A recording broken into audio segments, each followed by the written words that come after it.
कर्माबाई की भक्ति, भगवान भी तोड़ बैठे नियम। राजस्थान के एक छोटे से गांव में एक बूढ़ी, गरीब लेकिन अत्यंत भक्तिभाव वाली स्त्री रहती थी, कर्माबाई।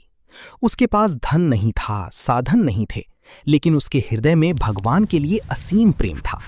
हर सुबह सूरज उगने से पहले ही वो उठ जाती, नहाती भी नहीं, सीधे रसोई में जाती और अपने छोटे से चूल्हे पर खिचड़ी बनाती। न घी न मसाले, बस सादा चावल और दाल। लेकिन वो खिचड़ी किसी साधारण इंसान के लिए नहीं होती थी, वो खिचड़ी होती थी भगवान जगन्नाथ के लिए। अनोखी भक्ति का नियम। कर्माबाई का एक अजीब नियम था। वो कहती थी, पहले मेरे ठाकुर जी खाएंगे, फिर मैं खाऊंगी। वो खिचड़ी बनाकर भगवान को भोग लगाती और विश्वास करती कि भगवान स्वयं आकर खाते हैं।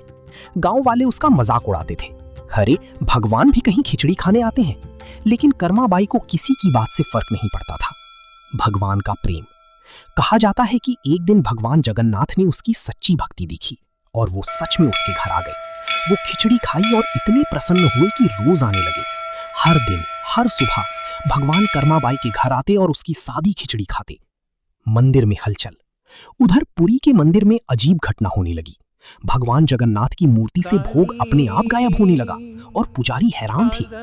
एक दिन उन्होंने देखा कि भगवान के होठों पर खिचड़ी की दानी लगी है। सब चौंक गए, भगवान कहीं बाहर जा रहे हैं क्या? सच्चाई का पता। रात को पुजारी ने ध्यान लगाया और उसे दिव्य संकेत मिला। भगवान बोले, मैं कर्माबाई के घर जाता हूं, उसकी खिचड़ी खाने। पुजारी ने सोचा, कैसी भक्ति है जो भगवान को भी खींच लाती है। मंदिर का आगमन। पुजारी कर्माबाई के घर पहुंचा।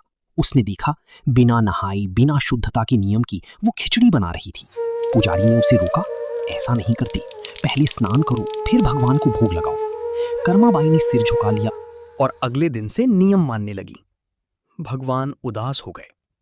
अगले दिन भगवान जगन्नाथ इंतजार करते रहे, लेकिन खिचड़ी नहीं आई, क्योंकि कर्माबाई पहले स्नान कर रही थी।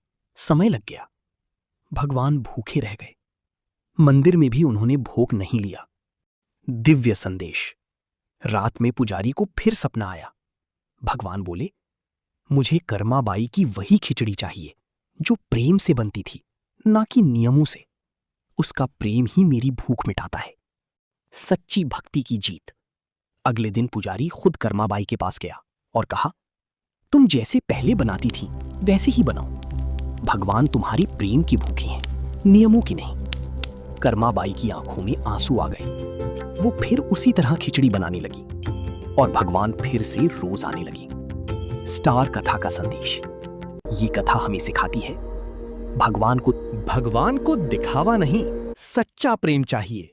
नियमों से ज्यादा जरूरी है भक्ति का भाव।